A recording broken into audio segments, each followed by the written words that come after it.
She mocked me in front of hundreds at her sister's wedding, laughed at my pain like it was a joke. But what she didn't know was I had proof of the man she'd been sneaking out with. And when I exposed it in front of everyone, karma didn't just hit, it exploded. Before I tell you how I turned her humiliation into the biggest reality check of her life, don't forget to like, share, and subscribe. Trust me, you don't want to miss how this ends. I always believed that when you truly love someone, you naturally start trusting them in ways you don't even question. That was my life with Lorena Vale for almost 2 years. She moved through my world like a quiet melody, soft, warm, and impossible to imagine fading. I wasn't the flashy type. I wasn't the guy who made the room stop when he walked in. But with her, I felt enough. She made me believe that being steady, loyal, and honest actually mattered. Or maybe I only convinced myself that it did. Her sister's wedding was supposed to be one of those rare weekends where love felt visible in the air. A celebration. A reminder of everything pure. Instead, it became the stage where my heart learned how betrayal sounds when it snaps. But in the beginning, none of that was visible. I remember reaching the wedding house thinking, maybe this is where our story grows stronger. For once, I wanted to feel included, part of her family, part of her world, part of her future. And at first, it felt like everyone welcomed me warmly. Her mother hugged me tightly. Her sister joked that after this wedding, mine and Lorena's might be next. And Lorena? She smiled like everything was normal. Like she hadn't started drifting away in small, quiet ways I hadn't yet learned to understand. Still, something in her eyes felt distant. I ignored it. I blamed stress, wedding pressure, lack of sleep, anything except the truth. I wanted peace. I wanted love. And sometimes the hardest thing to admit is that the storm doesn't start with thunder. It starts with tiny winds, barely noticeable, until they turn into something that can tear everything apart. I didn't want to be suspicious, but the signs came without warning. Lorena kept slipping away during small moments when everyone laughed. When the girls were getting their makeup done, when her sister called her for help, she'd vanish, then return with excuses so smooth they almost sounded rehearsed. Her phone never left her hand. Her smiles felt hollow, and every time she looked at me, it was quick, like she was avoiding my eyes. Something inside me whispered that something wasn't right, but I pushed it down. It's easier to doubt your instincts than to doubt the person you love. I tried brushing it off, telling myself that weddings bring chaos. But the gap between us widened in ways I couldn't ignore. She snapped at me over small things. She seemed embarrassed when I stood too close. I caught her whispering on the phone late at night, then pretending she was just checking messages. A quiet ache settled in my chest, one I couldn't name yet, but one that was growing. I've always believed that the truth doesn't walk into your life loudly, it slips in quietly, like a whisper you're not ready to hear. And that's exactly how the red flag started with Lorena. Small things at first, barely noticeable, the kind of moments you ignore because you desperately want everything to stay normal. It began with her phone. She guarded it like it held her entire existence. She used to leave it on the table, on the couch, even toss it toward me and tell me to play music. But at the wedding house, her behavior shifted. She kept it glued to her hand. Every notification made her flinch. She'd tilt the screen away from me, subtle, sharp, practiced. And every time I asked something simple like, "Everything okay?" she'd force a smile so tight it almost hurt to look at. Then came the disappearances. Random, unexplainable, perfectly timed. Someone would call her name, and she'd slip out of sight. A chore needed help, she vanished. A funny moment happened, she wasn't around to laugh. She reappeared minutes later with an excuse. Headache, helping a cousin, fixing a dress. Each excuse sounded believable, but her eyes betrayed her. There was a restlessness in them, something distant, something she didn't want me to see. The late-night whispering was the hardest to ignore. I woke up thirsty around 2 a.m. and heard her voice outside the room, soft, hushed, careful. Not the tone you use with family, not the tone you use with friends. It was tender, too tender. When she walked back in, she froze for a split second, seeing me awake. She covered it with a quick laugh, brushed my cheek, and said, "Just checking on the decorations." But her fingers trembled. And that tremble said everything her words didn't. That night felt different from the moment. The sun disappeared behind the wedding hall. The air itself felt charged, like it knew something I didn't. I remember sitting outside with a cup of chai, watching the lights shimmer across the courtyard, trying to convince myself that the heaviness in my chest was just stress. But deep down, something told me this night wouldn't end gently. Lorena had been restless the entire evening. She kept checking the time, glancing at the hallway, adjusting her dress in the mirror like she was waiting for some secret signal. When her phone buzzed quietly, she didn't even pretend. She just grabbed it, read the message, and her whole expression changed. Not fear, not confusion, but urgency. Excitement. A kind that stabbed deeper than any knife. She told me she needed fresh air, and before I could even respond, she slipped out the back door. No glance, no hesitation. Just gone, and something inside me broke enough to make me stand up and follow her, not as a jealous boyfriend, but as a man who suddenly needed the truth more than he needed his next breath. I didn't call her name. I didn't ask her to stop. I simply moved silently behind her, each step heavier than the last. She walked faster than usual, almost floating like her heart was already somewhere else. And when she reached the side of the hall, I saw a man waiting. Tall, confident, too comfortable. Her steps quickened as she went straight into his arms. It felt like the world stopped breathing. I didn't storm forward. I didn't shout. I didn't expose myself. I just stood there, hidden in the shadows, watching the woman I loved melt into someone else's presence. And finally realizing that betrayal doesn't always scream. Sometimes it whispers before it destroys you. The morning of the wedding didn't feel like morning at all. It felt like I had woken up in a different world. One where everything familiar had shifted 2 inches to the left. I barely slept after what I'd seen the night before. My mind kept replaying Lorena's silhouette disappearing into the darkness, the muted laughter she shared with that man, Van Thorn. The way she leaned into him like she never leaned into me anymore. I didn't want to look at her differently. But something inside me had already cracked. When she walked into the wedding house that morning, dressed in soft gold with her hair pinned up, she looked breathtaking, almost unreal.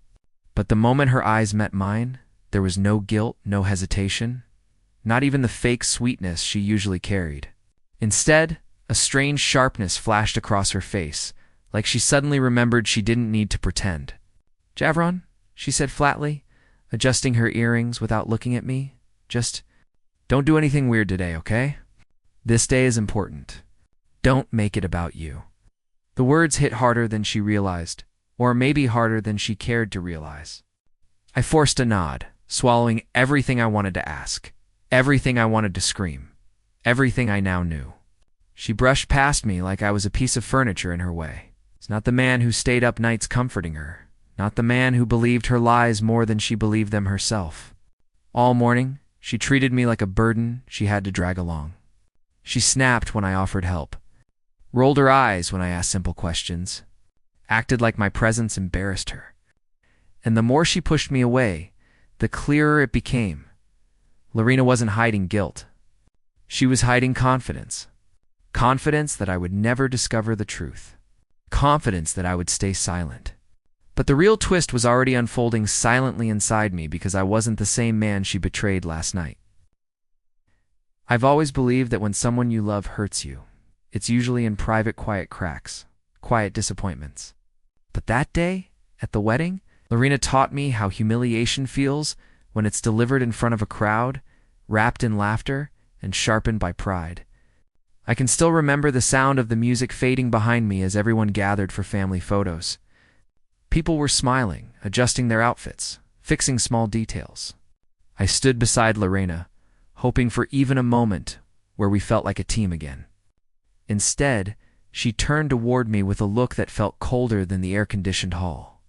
"Javron, not there," she snapped loudly, waving her hand dismissively. "Stand at the back. You're not important enough to be in the front row." For a second, the world paused. Her voice didn't just cut, echoed. People turned. Some awkwardly smiled. Others hid their chuckles behind their hands. And Lorena? She didn't even look at me twice. She just turned away, like I was a shadow she wanted to distance herself from. I forced myself to step back, but inside, something shattered. Not in anger yet, but in disbelief. I kept telling myself, maybe she didn't mean it like that. Maybe she's stressed. But deep down, I knew the truth. Someone who loves you never uses your dignity as entertainment. Later, during the reception, she took it even further. While everyone laughed around the tables, she tapped her glass, called for attention, and joked about my clothes, my income, the way I didn't fit in with her family. The room roared with laughter. My chest burned. My hands shook. She didn't just embarrass me. She erased every bit of respect I had left for her. That was the moment I stopped hoping and started planning. I should have left the moment she shoved me to the back during the photos. Any sane man would have taken that humiliation as a warning shot. But heartbreak has its own logic. Sometimes you stay because a part of you is still begging to be proven wrong. I stood quietly through most of the reception, keeping my distance, trying to convince myself that maybe her earlier behavior was just stress. Maybe the embarrassment had been accidental. Maybe she'd come over, apologize, pull me back into the warmth she once gave so easily. But she didn't. In fact, she did the opposite. It was during dinner when she picked up her glass and tapped it for attention. The hall fell silent, heads turning, music fading. I didn't think she'd mention me at all. I wasn't important enough for her lately. Yet she cast her eyes directly at me. That strange mix of arrogance and cruelty simmering beneath her smile. And I swear, in that moment she enjoyed how powerless she believed I'd become. She started joking about relationships, about men who don't aim high, about partners who drag you down instead of lifting you up. People laughed softly, not knowing who she meant. Then, with a smirk sharp enough to cut bone, she said, "Imagine ending up with someone like that. You'd pray for an upgrade." Her finger pointed right at me. A few people gasped. Some laughed awkwardly. Even her sister froze mid-smile. Every muscle in my body locked. Heat shot to my face, the kind that comes from anger, shame, and heartbreak colliding all at once. I felt my throat tighten, my hands curl into fists under the table.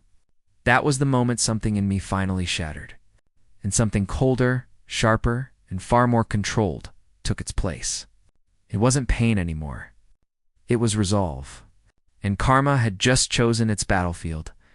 I don't think anyone truly understands the moment revenge is born inside you. It doesn't roar.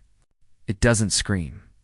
It arrives quietly, like a cold hand resting on your shoulder, reminding you that enough is enough. After everything Lorena had said and done, something inside me finally snapped, not in anger, but in clarity. I wasn't going to shout. I wasn't going to argue. I was going to let her drown in the truth she created. While the music blasted and people danced as if the world was safe, I stepped away from the crowd. My heartbeat was steady, almost frighteningly calm. The humiliation she had poured over me felt like gasoline, and now I held the match. I opened my phone, played the recording again, and listened to her voice whispering to Vayon Thorne like I was nothing more than a temporary inconvenience in her life. Every second of that audio carved my resolve deeper. I approached the DJ booth slowly, almost politely, because revenge doesn't need chaos to be powerful. It just needs timing. The DJ looked at me confused when I asked if I could play a short message for the bride, but he agreed after seeing my expression. I transferred the video to the main screen system, watching the progress bar like it was destiny loading itself. As I stood there, I felt the strangest sensation piece. For the first time in days, maybe weeks, I wasn't confused or hurt or begging for answers. I finally understood that karma wasn't something you waited for. Sometimes you had to deliver it yourself. When the file finished uploading, I looked toward the hall filled with laughter she had fueled with my humiliation just minutes earlier, and I whispered to myself, "Let the truth speak now." I've never felt time slow down the way it did when the lights dimmed. One moment, the hall was alive, music pounding, guests laughing, glasses clinking in the next. Everything fell into a strange, expectant silence. People thought it was some surprise performance for the bride. Only I knew the truth. This was the moment karma had chosen to speak, and it had chosen to speak loudly. My heart wasn't racing anymore. It had settled into a cold, steady rhythm, like it knew exactly what was coming. The first image appeared on the giant screen, grainy at first, then painfully clear. Lorena, her face, her smile, and then him. Vay and Thorn, stepping into frame, leaning close to her, their hands brushing like lovers sharing a secret forbidden thrill. A collective gasp rolled through the hall. It wasn't loud. It was sharp, cutting, like a blade slicing straight through the celebration. People froze mid-step, mid-sentence, mid-laugh. Lorena's mother covered her mouth, her eyes wide with horror. The bride, her own sister, stumbled back as if she'd been slapped. A couple of uncles shouted, unsure whether to believe what they were seeing. And Lorena. She stood rooted, her face draining of every fragment of confidence she'd flaunted all day. Then the audio played. Her whispering, her promises, her plans to meet him behind the hall. Every word she had spoken behind my back echoed through the speakers like a confession she never intended to give. She screamed my name, trying to shut it off, but the damage was done. The truth was already free. And as the hall erupted into chaos, accusations, tears, shouts, their eyes stood, silent, steady, and utterly calm. Because for the first time since the pain began, I watched karma work, and it was flawless. The moment the video ended, the entire hall fell into a silence so heavy that even the air felt ashamed. People were frozen in disbelief, whispering Lorena's name like it suddenly tasted bitter. And in the middle of all those stunned faces, she just stood there, her lips trembling, her eyes wide, her hands shaking like someone had pulled the floor out from under her.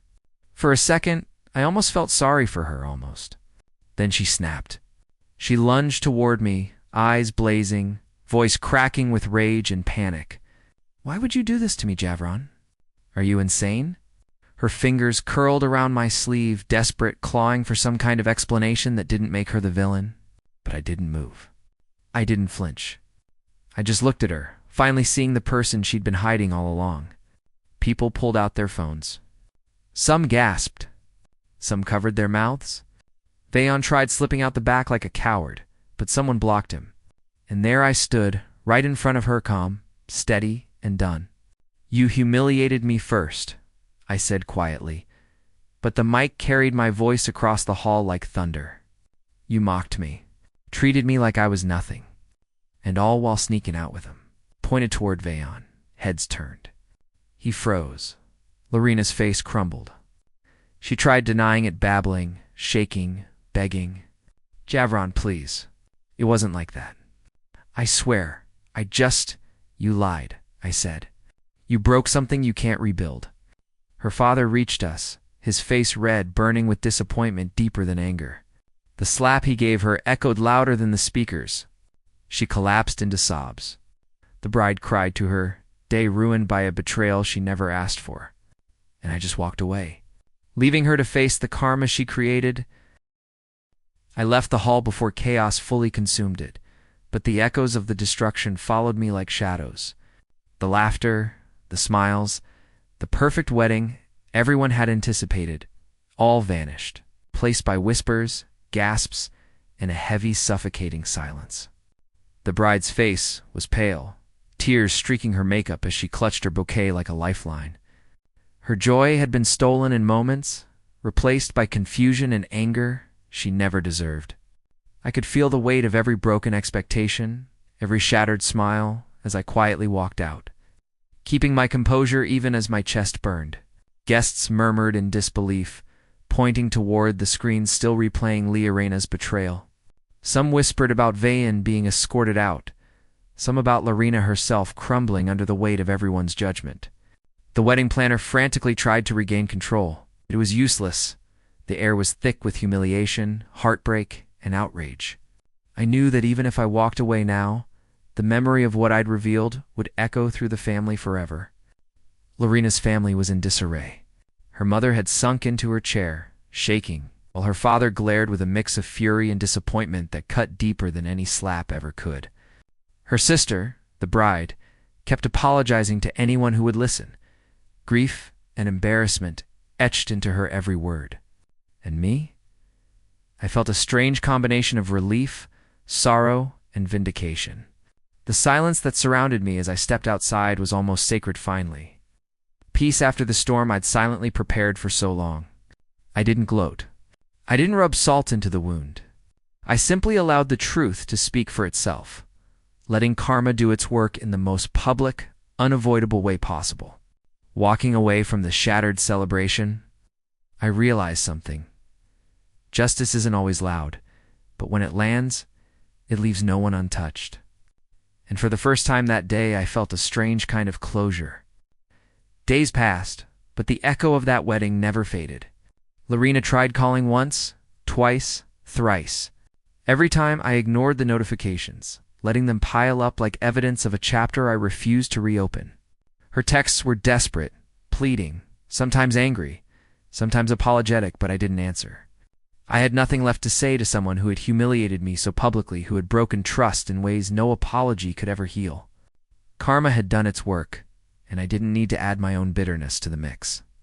I heard through mutual friends that Vayan disappeared from her life almost immediately, and she had no choice but to face the consequences of her choices. Her family kept their distance, and the whispers about her betrayal followed her wherever she went. It was painful to imagine the chaos she now endured. But it was also necessary, a mirror held up to every lie, every secret, every betrayal she had tried to hide. I had simply been the one to press play. As for me, life returned to its rhythm.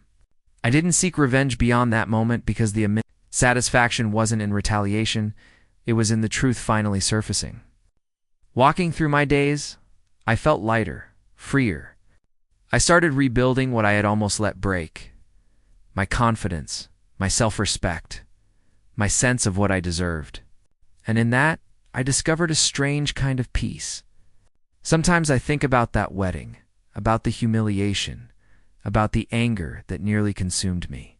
But then I remember the final moment, the silence that followed the revelation, stunned faces, the unmistakable justice in the air. That's when I knew karma doesn't need help. It doesn't need planning. It only needs truth. And truth always finds its way.